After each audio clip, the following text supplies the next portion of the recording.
할렐루야. 임마누엘 주의 성령이 우리와 함께 하십니다. 지금도 성령께서 우리 안에서 연약한 우리를 도우시고 지키시고 인도하십니다. 우리 성령 충만합시다. 할렐루야. 우리 옆에 분들하고 한번 인사해 보겠습니다. 참 잘 오셨습니다. 만나서 반갑습니다. 우리 다 함께 2021년도 표를 함께 읽어보겠습니다. 시작. 아멘. 그런 교회 되기를 주님의 이름으로 축원합니다. 여러분, 한 주간 성령의 도움을 받아 하나님께 영광 돌리는 삶을 사셨습니까?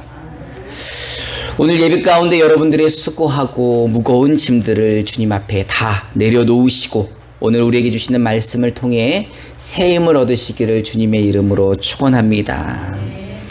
저희 교회 마당에는 연못이 있습니다. 연못 있는 거 다들 아시죠?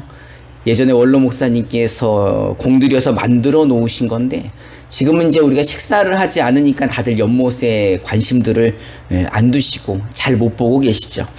근데 이 연못의 문제는 연못물이 고여 있다는 거죠. 그래서 고여 있어서 물이 맑지가 못합니다.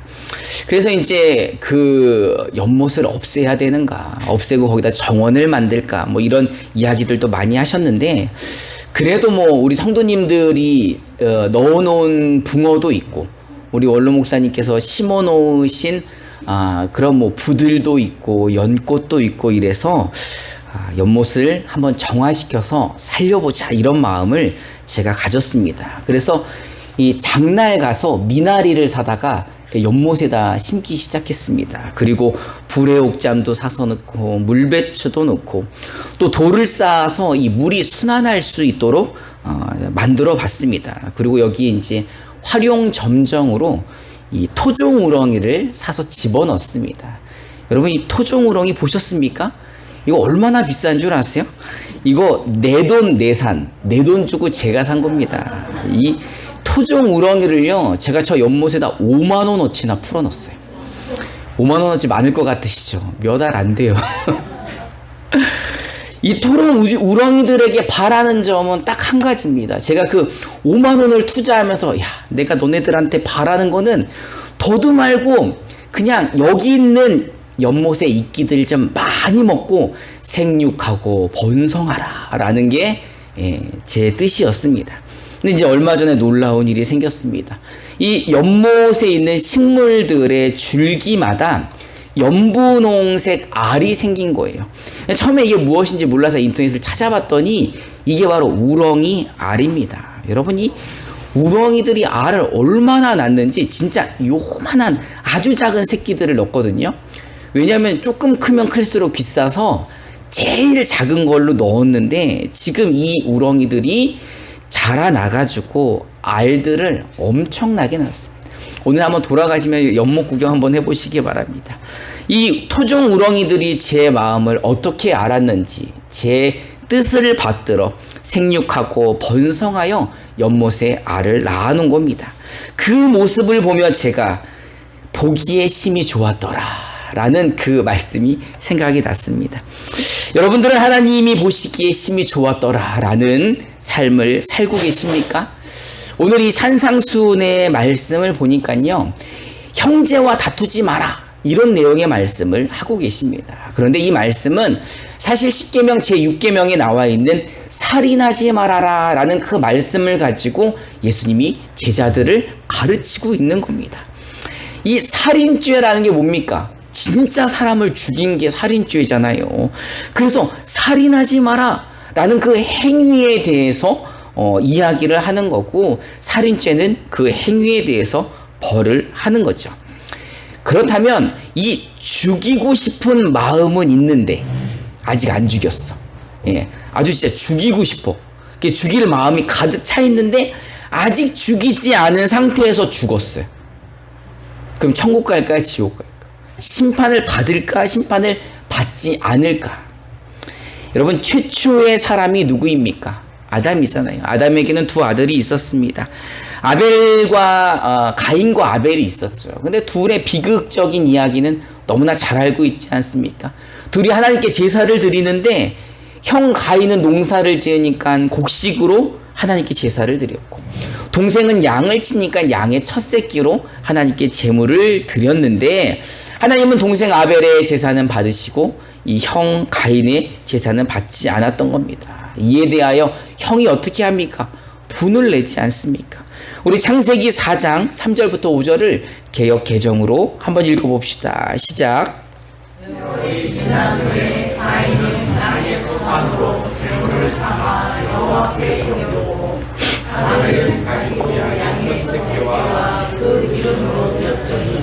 여호와께서 아벨과 그의 제물을 받으셨으나 가인과 그의 제물은 받지 아니하시니라.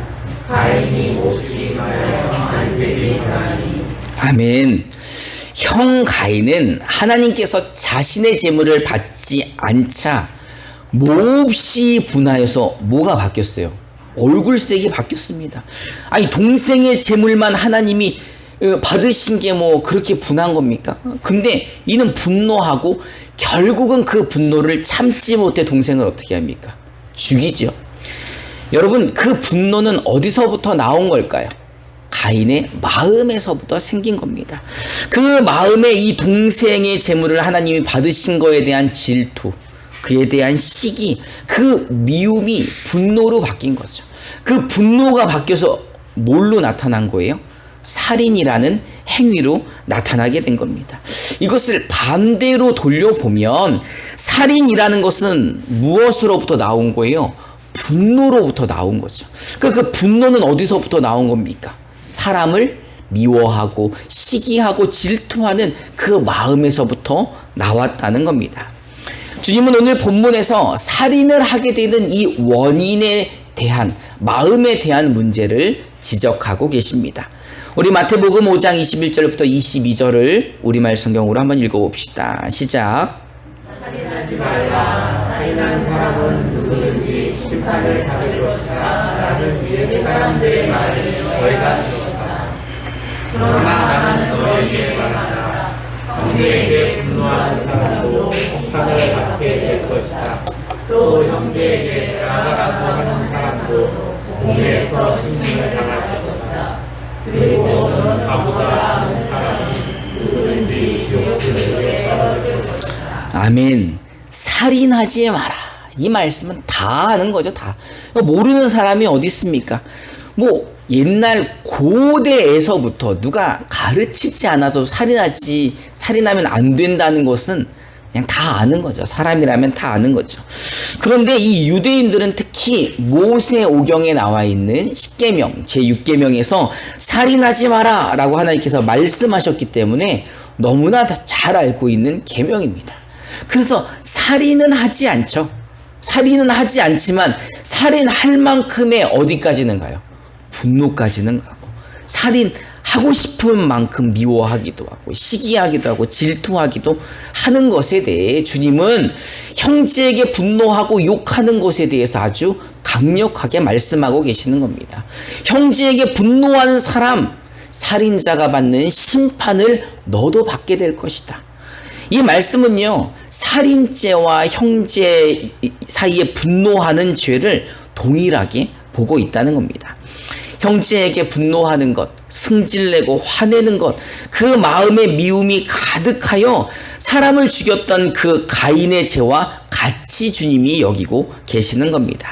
또한 이 본문에는 라가라는 말이 나옵니다. 이 라가라는 말은요, 사실 그 헬라어 라카라는 단어입니다. 이 헬라어 라카라는 단어는 아람어에서부터 왔는데 아람어 레카에서 유래가 된 것입니다. 그 뜻은 텅 빈, 무가치한, 우둔한, 어리석은, 멍청한 이라는 욕입니다. 욕. 라가라는 것은 욕하는 거예요. 욕하. 이 멍충아, 이 바보야, 이런 뜻으로 욕을 하는 겁니다. 이 라가라는 욕은요, 그 사람의 인격을 모독하는 겁니다. 또한 개역 한글에서는요, 미련한 놈이라고 번역이 되어 있는데 우리말 성경에서 보니까 너는 바보다 라는 말로 번역이 되어 있습니다. 이 단어도요, 헬라어 모레라는 단어인데 이 말의 뜻은 우매하다, 어리석다 라는 뜻입니다. 그런데 이 레카라는 단어, 이 라카라는 단어와 이 모래라는 단어가 비슷해 보이지만 사실 이 모래라는 이 단어가 더 강력한 욕입니다. 이 말은요, 하나님을 부정하는 자라는 의미로 사용이 됐는데, 여러분, 유대 사회는 누구를 섬깁니까? 하나님을 믿죠. 유일신 하나님, 하나님 외에 다른 신들은 없는 거예요. 그런 하나님을 섬기는 사회에서 이 하나님을 부정하는 자라는 이 욕은요, 엄청나게 큰 욕이죠.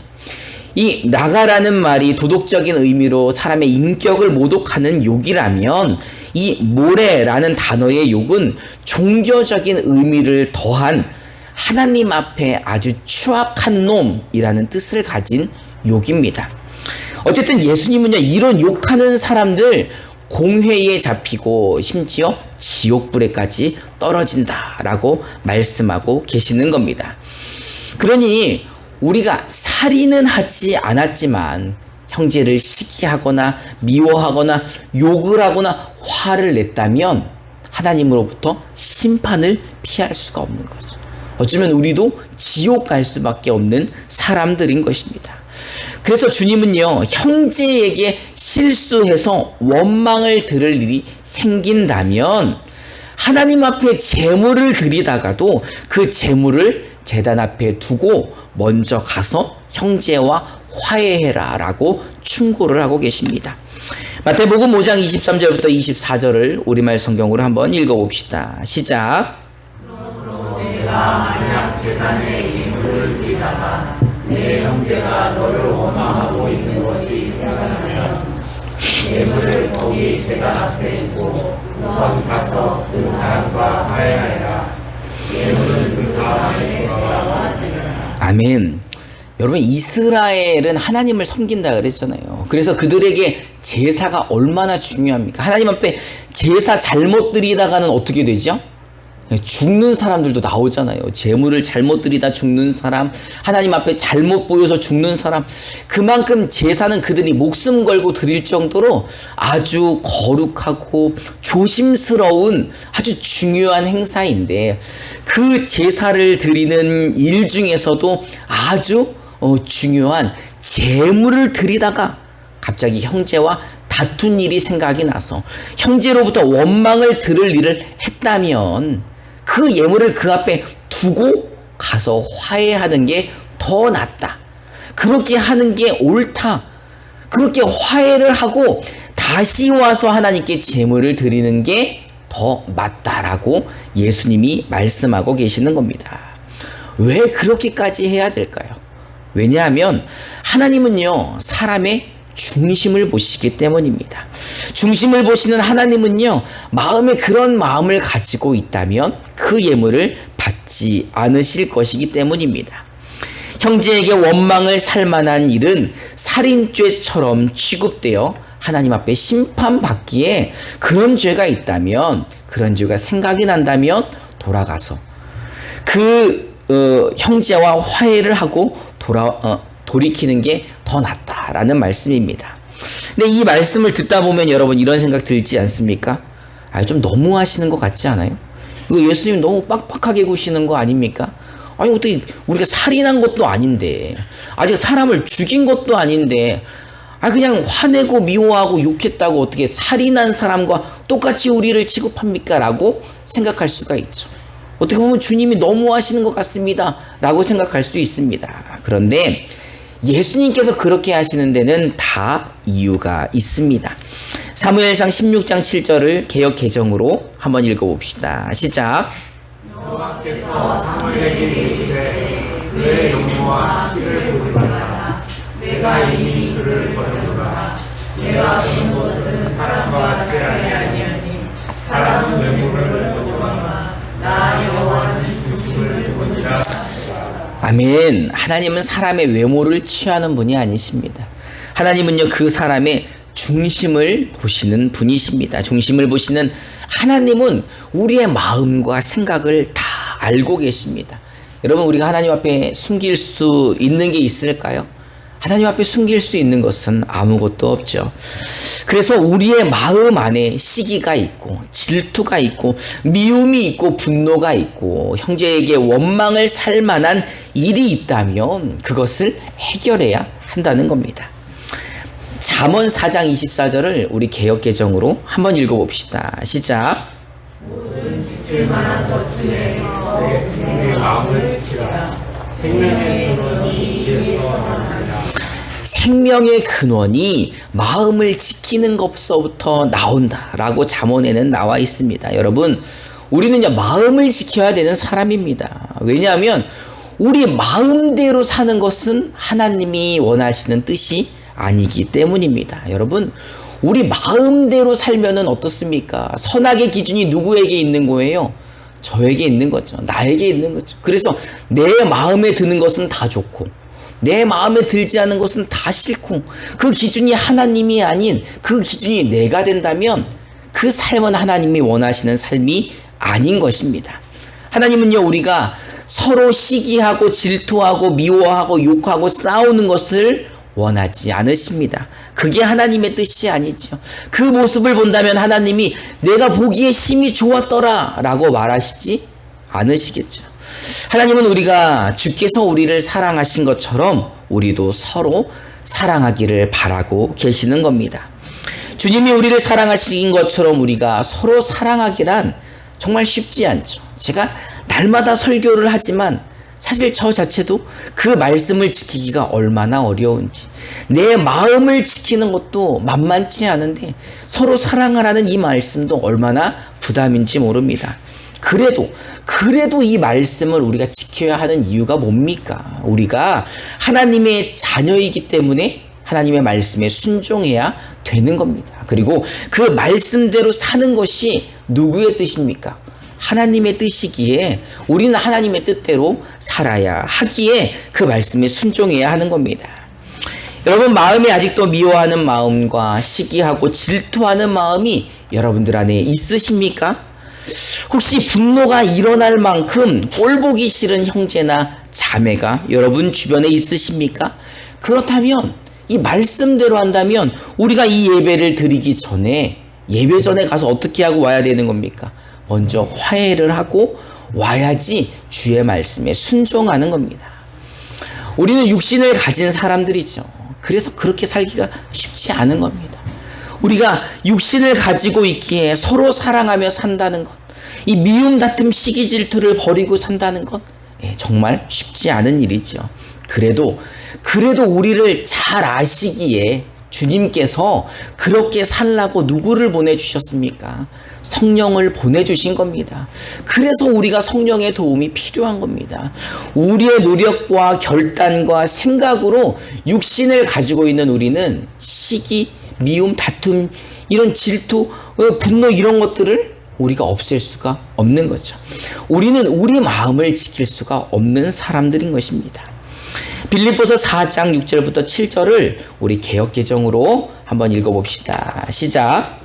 아무것도 염려하지 말고 다만 모든 일에 기도와 간구로 너희 구할 것을 감사함으로 하나님께 알려라.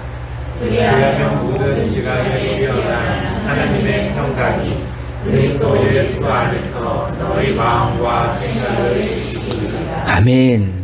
저는 개인적으로요, 성경에서 이 빌립보서 말씀이 특히 이 4장 6절부터 7절 말씀이 저는 개인적으로 제일 중요하게 생각이 듭니다.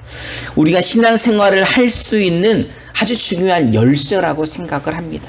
사실 우리가 염려하고 근심한다고 해결되는 게 있습니까? 하지만 우리가 해야 될 것은 어떻게 해야 됩니까? 우리가 할 것은요, 기도하고 간구하는 것입니다. 근심 걱정하는 게 아니라 우리가 그렇게 살지 못함을 고민하고 걱정하고 염려하는 게 아니라 그럴 시간에 뭐 하라는 겁니까?